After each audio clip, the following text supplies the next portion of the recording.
Donc, je m'appelle Jacques Clicheroux. Je suis le directeur de la FOA, formation omnisport adapté, et je suis en l'occurrence moniteur ADEPS en activité physique adaptée. Je suis retraité, mais la dernière fonction que j'ai exercée, c'est directeur d'un foyer pour adolescents. Voilà. Kevin, je vais te laisser te présenter. Bonjour à tous, donc moi c'est Kevin Brouillard, je suis coordinateur sportif à la formation Omnisport adapté et je m'occupe de la gestion de différents projets et de l'accompagnement de sportifs déficients intellectuels. Alors, je vais passer la parole maintenant à Yasmine qui va vous donner les règles de base pour une bonne conférence.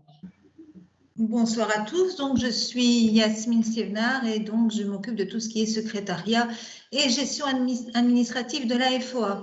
Alors, je vais me permettre de vous rappeler que pour la bonne marche de la visioconférence, tous vos micros ont été coupés. N'hésitez pas, si vous avez des questions, à les poser via le chat et on n'hésitera pas à y répondre en fin de présentation. Et enfin, si jamais vous avez un quelconque souci ou une question, n'hésitez pas également à lever la main. Alors, on est donc au 10e des 11 webinaires consacrés au handisport de la Ligue handisport. Pour rappel, ils ont lieu tous les jeudis à 20 h en visioconférence sur Teams et nous sommes en live sur la page Facebook de la LHF. Pour rappel également, cette visioconférence est enregistrée et rediffusée sur la chaîne YouTube de la LHF. Alors, le programme du jour, on aura à peu près 30 minutes de présentation du thème de ce soir et puis une quinzaine de minutes de questions-réponses. Pour le sommaire, je cède la parole à Jacques. Bon webinaire à tous. Donc, pour le sommaire, pour donc structurer cette soirée, vous aurez d'abord une présentation du public et puis dans quel contexte peut-on encadrer des sportifs déficients intellectuels, une animation, une mise en place d'une séance, activité sportive adaptée, c'est Kevin qui nous expliquera tout ça, comment accompagner et faire progresser un sportif déficient intellectuel. Et on clôturera la soirée avec l'inclusion des personnes déficientes intellectuelles dans un club valide. Voilà, alors on commence par deux définitions qui sont des définitions théoriques simplifiées. Donc, je vous invite à vous renseigner auprès de spécialistes, mais nous ne souhaitons pas passer trop de temps sur des définitions. À retenir malgré tout, donc dans le handicap, donc dans la déficience intellectuelle, ce sont les difficultés de réflexion, les difficultés de communication, les besoins d'accompagnement sont les termes les plus importants dans cette définition, nous semble-t-il, en tout cas à retenir quand on fait des activités avec eux. En ce qui concerne les personnes, la maladie mentale, ce qui est important de retenir, c'est l'instabilité d'humeur et les difficultés relationnelles dont ils peuvent souffrir.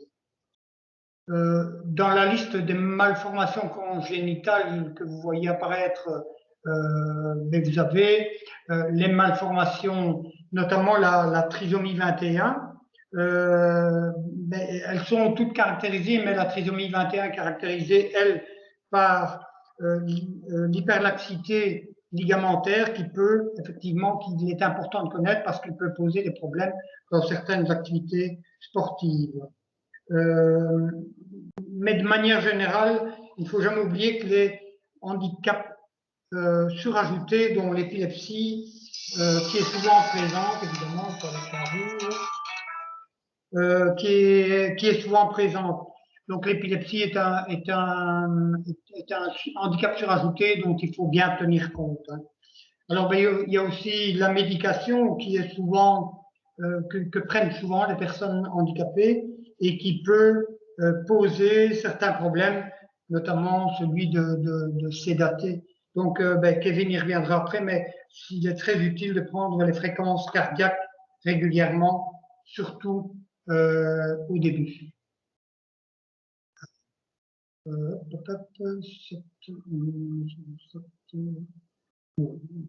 Attends, parce que c'est juste que je vois. Voilà, alors, d'où vient notre public? Quand on parle de la déficience mentale, souvent, ils vont venir d'établissements, pour les enfants, ce sont des écoles, de manière générale, et puis, quand c'est en individuel, ils viennent de familles. Pour les adultes, il y a les centres pour adultes, on va la décliner par la suite, et en individuel, bon, c'est soit de famille, ou alors ils sont installés et suivis par une institution.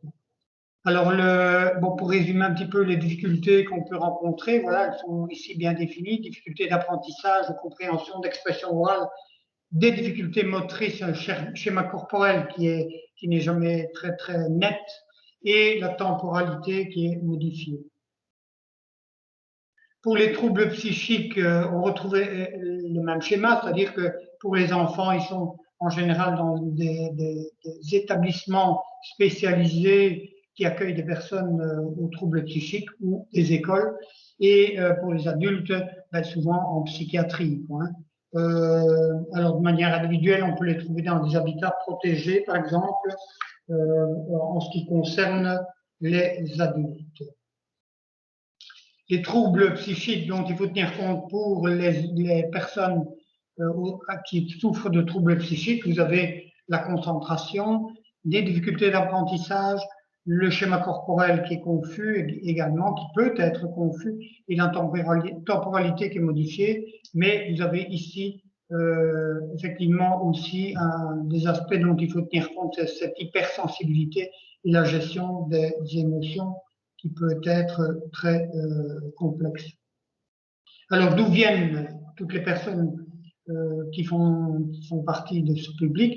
Ils vont venir de différents services agréés par la RIC. Alors, on vous en cite quelques-uns: service d'accueil pour jeunes, SRJ, service d'accueil pour adultes, SAJA, SRNA, etc. Ce sont des termes peut-être un peu barbares, mais je vous invite à vous rapprocher de la RIC si vous avez besoin d'en savoir plus à ce niveau-là. Voilà, je vais en rester là, c'est assez court, mais je pense qu'on pourra en faire des heures, mais ce n'est pas le sujet du jour. Donc, je vais passer la parole à Kevin pour qu'il développe les aspects suivants: contexte sportif. Merci Jacques. Donc, dans quel contexte sportif peut-on encadrer des sportifs déficients intellectuels? Donc, on a essayé de regrouper ça en divers événements. Donc, on a les événements non compétitifs. Donc là, on a les journées APA. C'est essentiellement dédié à des personnes déficientes intellectuelles de sévère à modéré. Ce sont des parcours moteurs qui durent approximativement 15 minutes, et ils tournent sur différents parcours. On a les stages multisports qui peuvent être soit en intégration, soit des stages multisports exclusivement pour la déficience intellectuelle.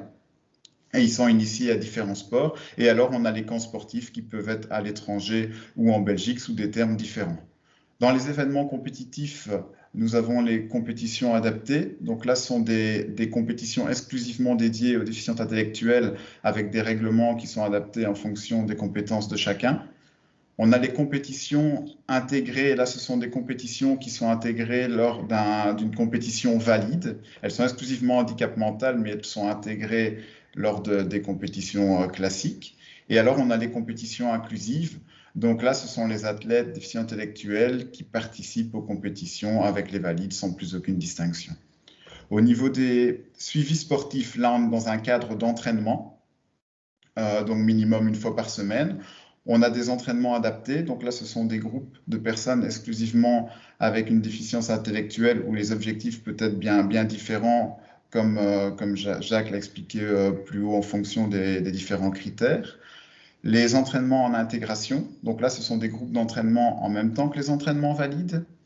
Et alors on a les entraînements en inclusion où l'athlète, le sportif s'entraîne en même temps que les athlètes valides. L'animation sportive de loisirs multisport. Donc là, nous avons des séances découvertes, des séances d'initiation et des séances de sensibilisation. Dans quel type de club sportif peut-on encadrer des sportifs déficients intellectuels? Donc là, c'est un document qui nous vient de la Ligue handisport francophone. Donc on a les clubs handisport, où ce sont des clubs qui sont exclusivement handisport. Pour la déficience intellectuelle, sans en faire une généralité, ce sont souvent des clubs multisports. Alors on a les clubs en intégration. Donc là, ce sont des clubs qui sont intégrés à une section valide. Et on a les clubs en inclusion, où là, ce sont les athlètes qui s'entraînent en même temps que les athlètes valides. Animation et mise en place d'une séance activité sportive adaptée. Donc là, voilà, on a essayé par rapport aux spécificités que Jacques a citées plus haut, on a essayé en quelques conseils pour bien préparer les séances. Pour la réussite d'une séance ou d'une activité, quelque chose qui est vraiment très important, en tout cas ce qu'on conseille, c'est la préparation de la séance. Pour pouvoir vraiment, pourquoi? Parce que c'est pouvoir se consacrer vraiment à l'accompagnement et aux sportifs. Si elle est préparée, on sait ce qu'on doit faire, on ne doit plus commencer à chercher, à penser. On a vraiment une attention particulière pour la gestion du groupe et la gestion des différentes individualités.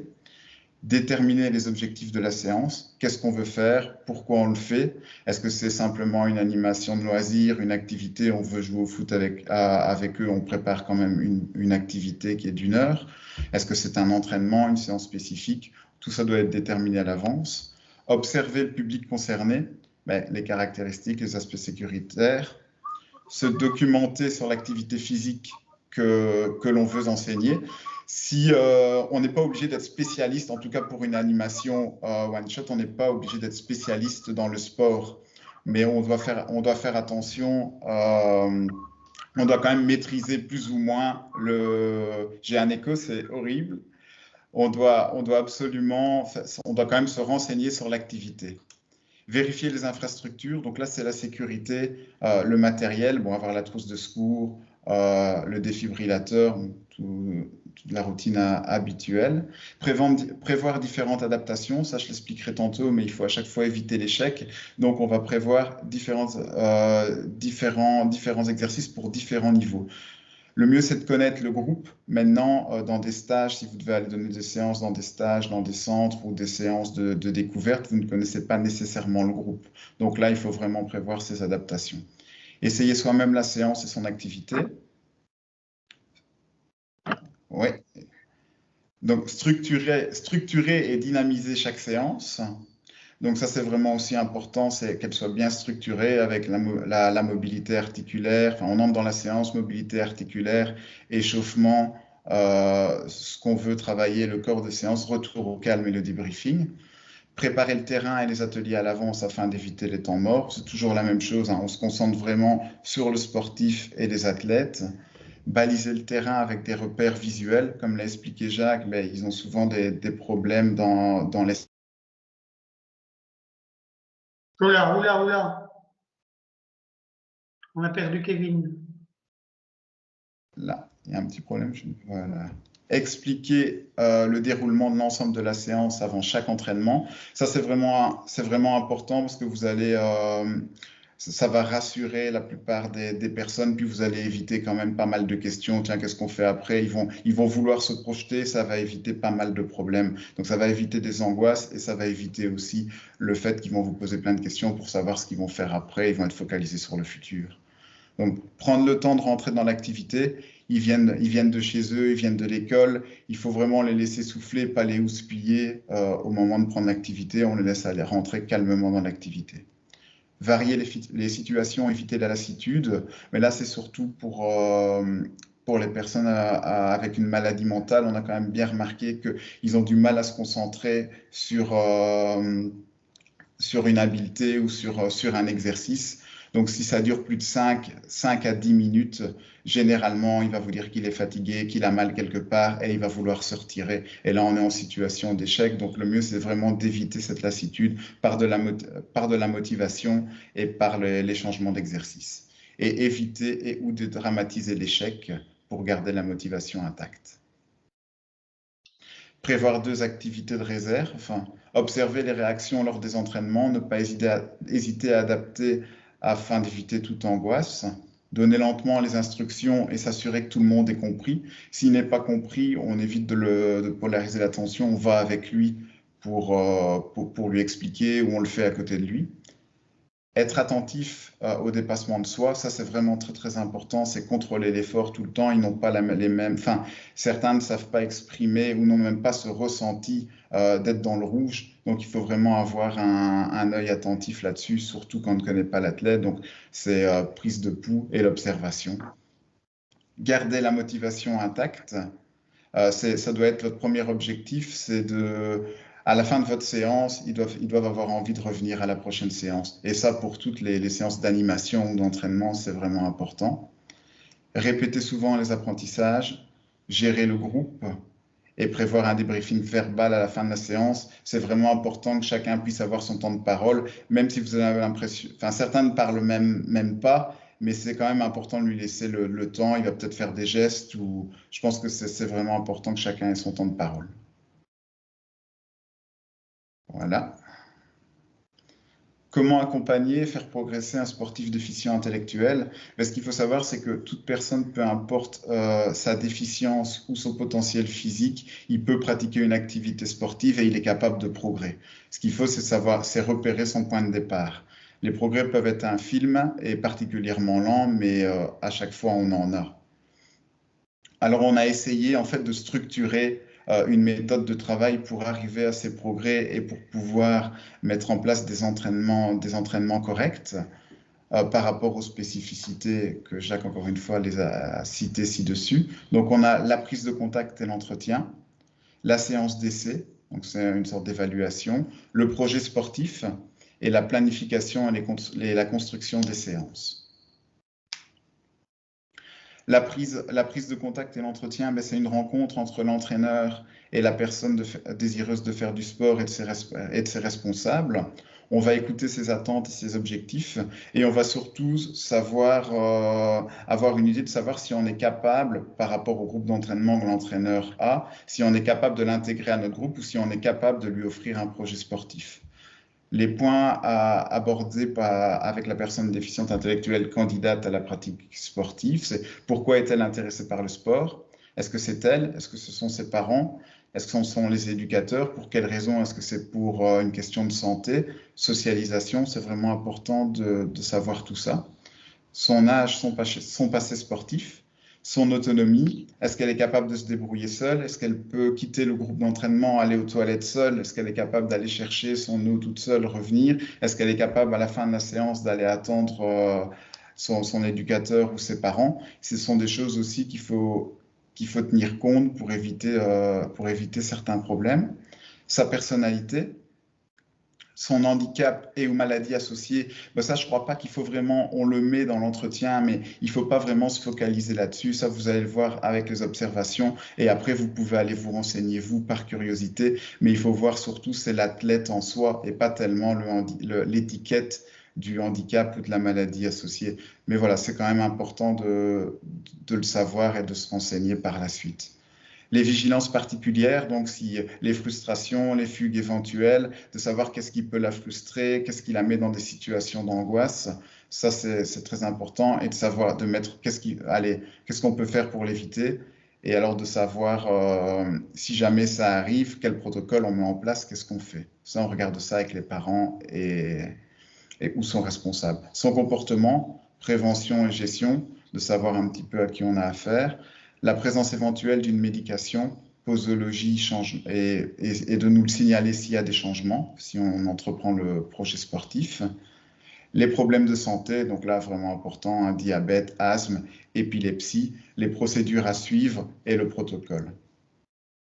Son aptitude à accepter aussi d'être touché. Bon, évidemment, on va prendre sa fréquence cardiaque. On peut aussi changer pour les corrections des exercices. Donc ça, c'est important de savoir si on peut toucher l'athlète et que ça ne lui dérange pas. Comment accompagner et faire progresser un sportif déficient intellectuel? La séance d'essai, l'évaluation. Donc là, c'est la séance qui dure environ 30 minutes.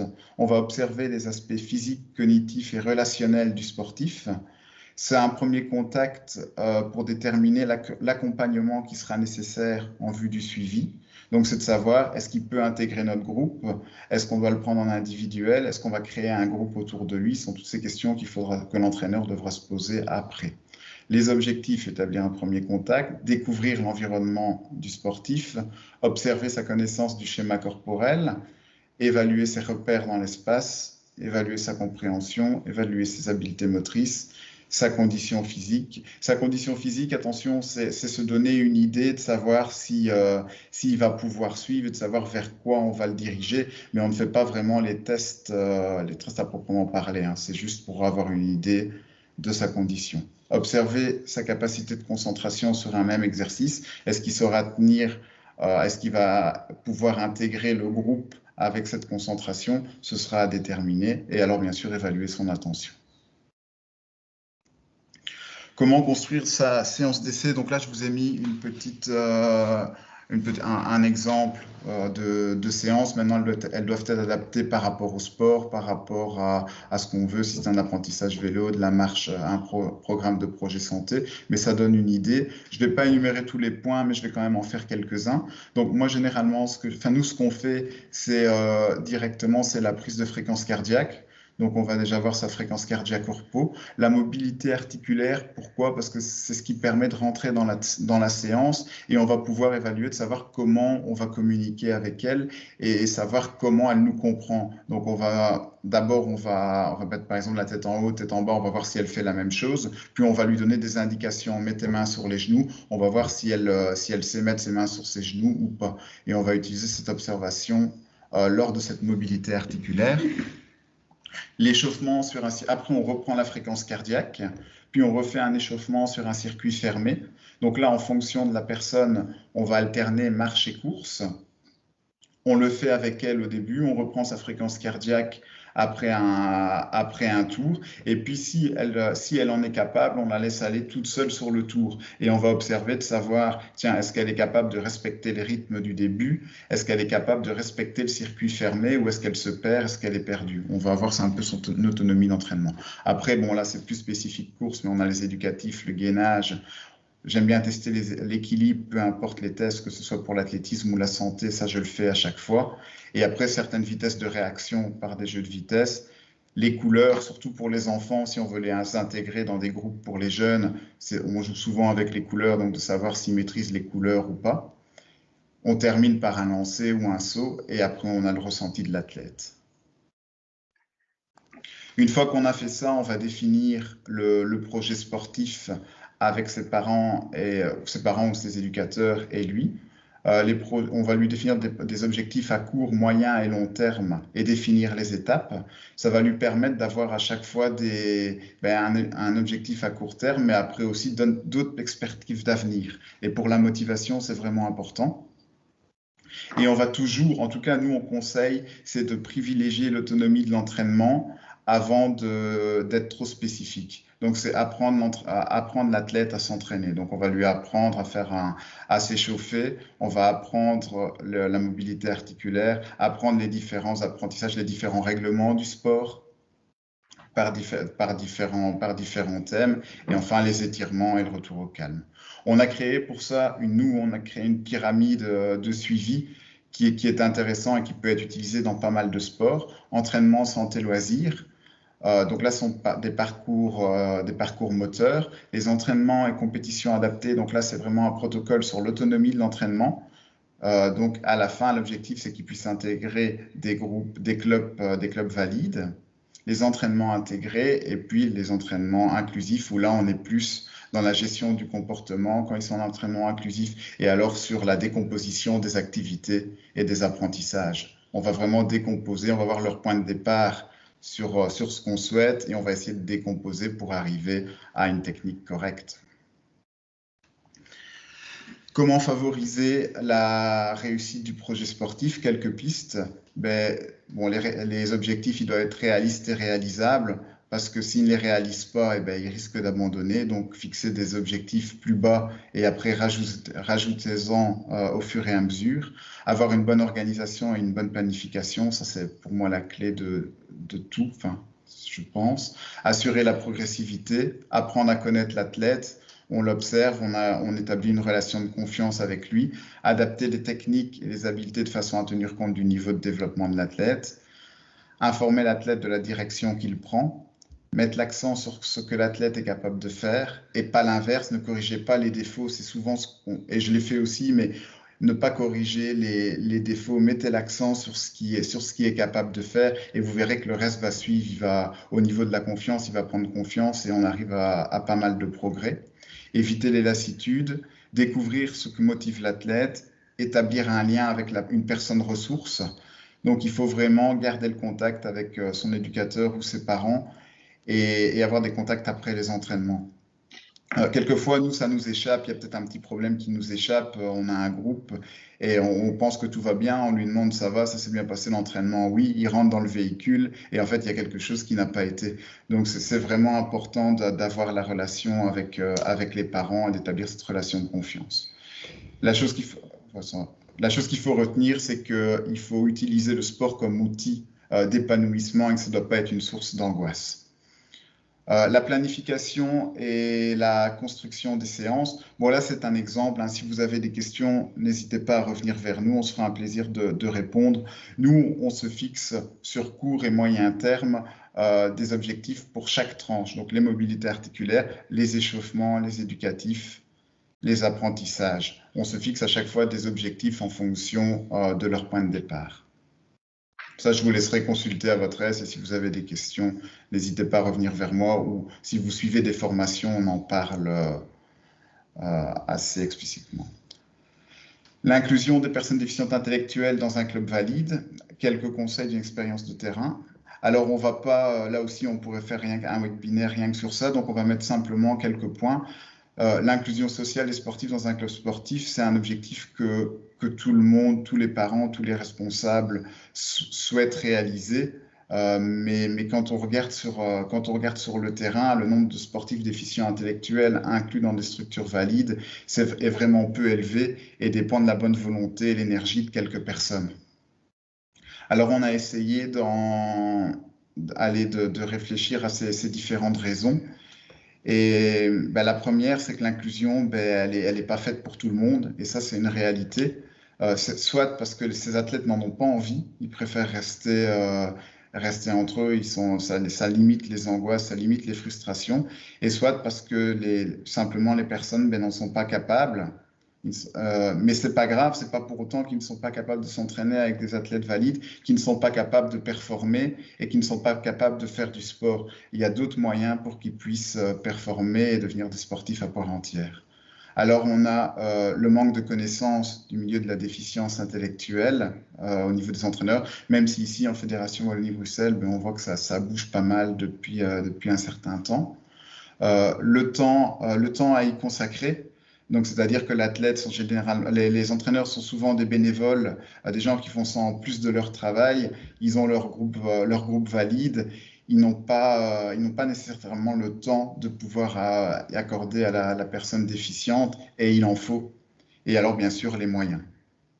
Donc, nous, on a créé il y a quelques années une structure avec la FOA, une structure inclusive. Elle accueille aujourd'hui, on a 22 personnes qui sont intégrées dans les groupes d'entraînement valides, donc qui est quand même pas mal. Et on a mis en point, ici on va vous énumérer quelques problèmes qu'on a rencontrés et les solutions qu'on a envisagées.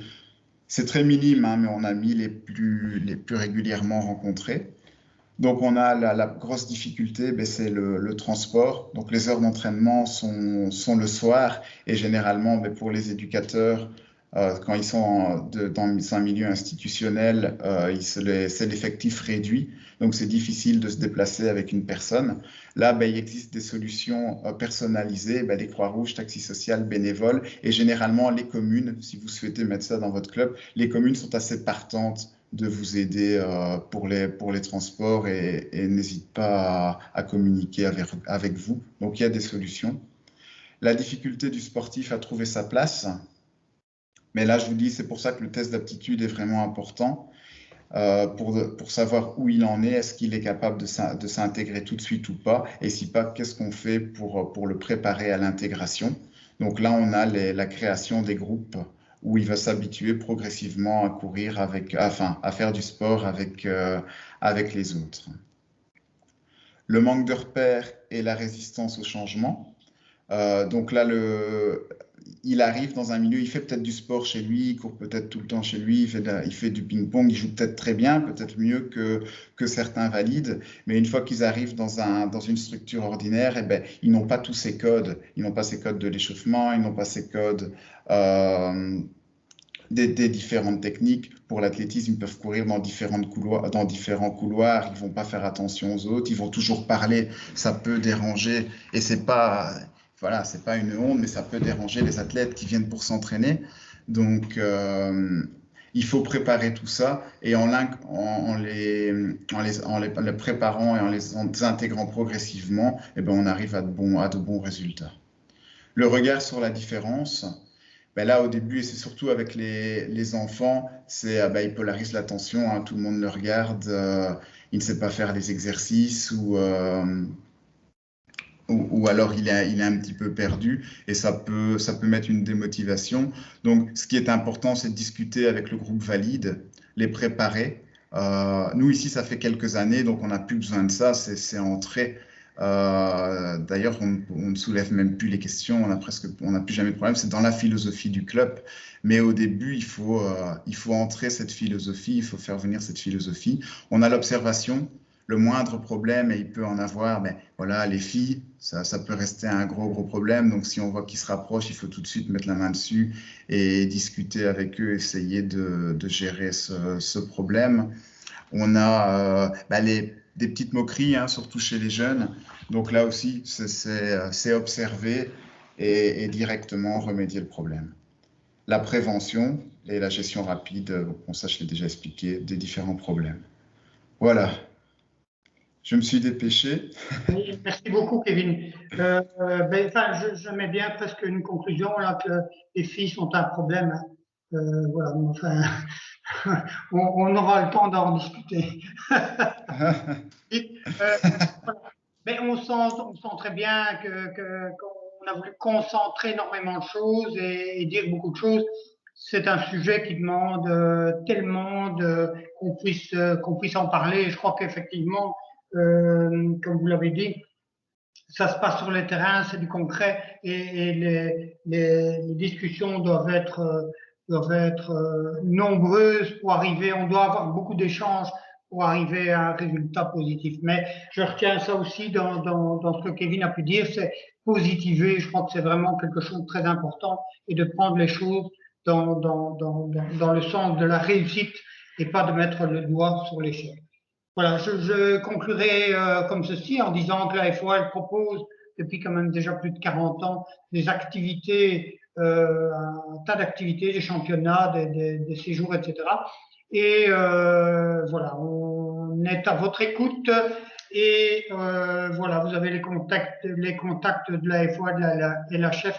N'hésitez pas à revenir vers nous si ce webinaire vous a plu et si vous avez envie, s'il vous a donné en tout cas l'envie d'aller plus loin.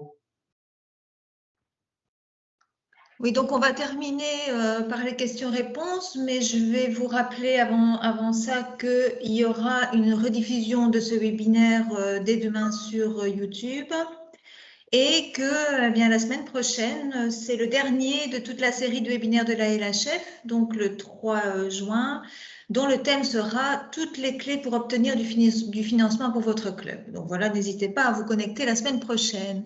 Alors, on va maintenant effectivement passer aux questions-réponses. Donc, elles sont encodées dans le chat.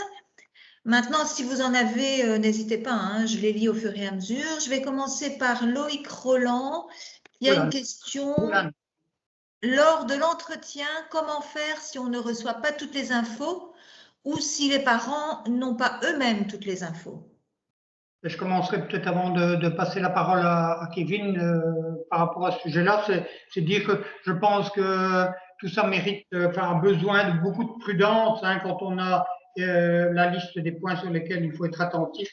Si on n'a pas tout, effectivement, il faut être prudent. Ça demande beaucoup d'observation et de l'écoute. Je crois que c'est important. Voilà. Après, Kevin a peut-être quelque chose à ajouter. Non, hein, je pense que c'est bien clair. Moi, en tout cas, on en teste très très souvent, c'est rarement arrivé. S'ils ne les ont pas sur eux, les renseignements, on peut simplement demander à ce qu'ils se renseignent, et si c'est vraiment utile pour nous, à ce qu'ils se renseignent et qu'ils nous les renvoient après. Euh, et voilà, bon, si après c'est s'adapter, et puis je crois que la réponse de Jacques a été très très claire. Donc voilà, j'espère qu'on a répondu à votre question. Alors, Monsieur Rouland ajoute bien sympathiquement, félicitations pour vos activités, je vous suis sur Facebook et j'adore. Merci beaucoup. Merci. Merci. Voilà, est-ce qu'il y a d'autres questions? Des interventions? Valérie, tu en as peut-être? Comment? Tu as peut-être des questions, toi? Non, pas sur Facebook, non. Après, pas de questions, ça veut dire que tout était très clair. Hein. Moi, je dis ça aussi. Hein. Donc, alors, je vais aussi peut-être signaler que les personnes qui souhaitent recevoir le webinaire en version PDF, donc les dias qu'on a passés, n'hésitez pas à mettre votre adresse mail dans le chat et je vous enverrai tout ça très rapidement. Vitana a une question apparemment. Elle a levé la main. Oui, j'ai une petite question pour Kevin. Combien de temps dure l'entraînement en général? L'entraînement, mais c'est aussi du cas par cas et ça dépend vers quel objectif on se fixe.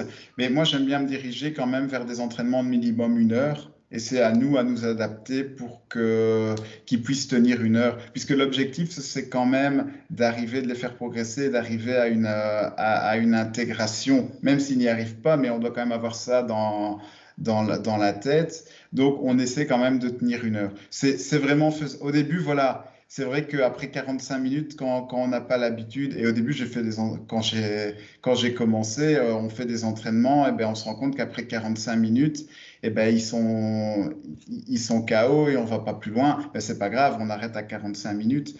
Mais il y a moyen vraiment de tenir 1 heure d'entraînement. D'accord, ça va. Merci. Après, ça, c'est spécifiquement pour l'athlétisme. Mais voilà, il y a aussi d'autres sports et des compétitions où là, ben, la durée est un peu plus longue, quoi. On est à 1h30, 2 heures parfois pour certains sports. D'accord, merci.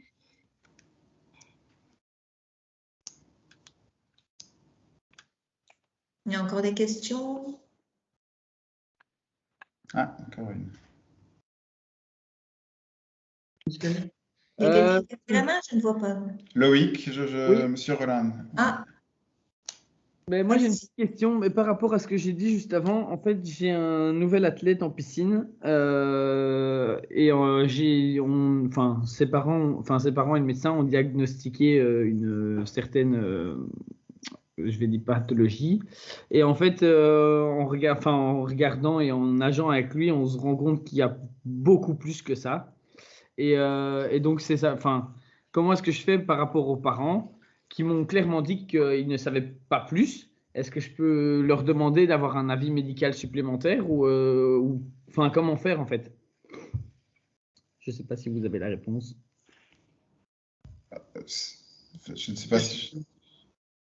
Oui, c'est une question très délicate, quoi, évidemment, hein, la relation avec les parents et la manière dont les parents relationnent avec leurs enfants et avec les animateurs sportifs, quoi, hein. Donc, effectivement, ça demande beaucoup de prudence, malgré tout, dans la manière dont on va interagir, quoi. Kevin. Ben oui, je pense, mais alors, par contre, si ça a un impact, enfin, s'il y a des risques au niveau de la sécurité, ben là, je crois qu'il faut le dire. Et puis, il faut que vous vous sentiez aussi à l'aise quand vous allez vous donner vos entraînements. Il doit y avoir cette relation de confiance, et j'en ai parlé. Et je pense qu'il faut quand même, il faut parler de tout ça, je pense. Si vous voulez en tout cas continuer sur du long terme. Mais voilà, encore une fois, c'est un avis et il faut être très, très prudent, comme l'a expliqué Jacques. Ben ici, le problème, c'est que, c'est surtout pour la préparation des séances que c'est compliqué.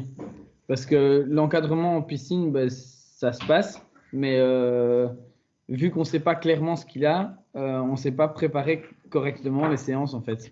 Donc, c'est un petit peu le problème. Ouais. Je pense que le temps est aussi important. Hein.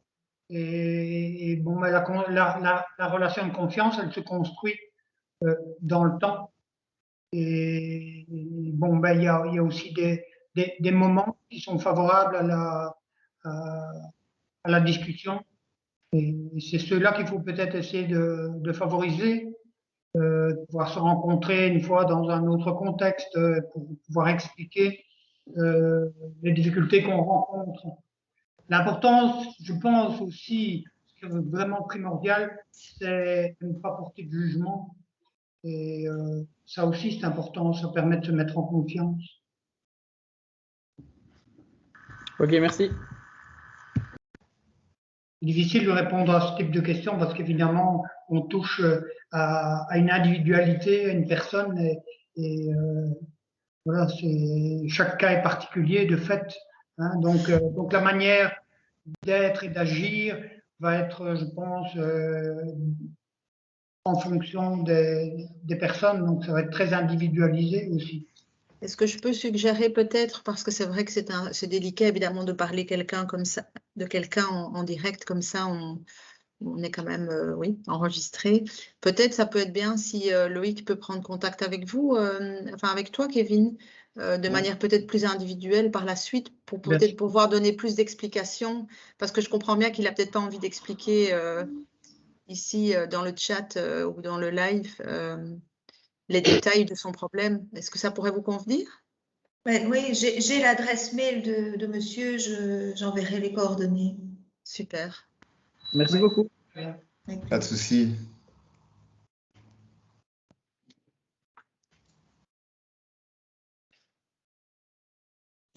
J'ai l'impression qu'on arrive tout doucement au bout, ou Oui, je pense. des questions. Ce qui est sûr, c'est que vous ne devez pas hésiter par la suite à revenir vers nous s'il y a d'autres questions qui vous viennent. C'est vrai que dans une visio, ce n'est pas toujours évident d'échanger de façon approfondie. Donc voilà, mais peut-être je pense qu'on peut conclure s'il n'y a plus de questions.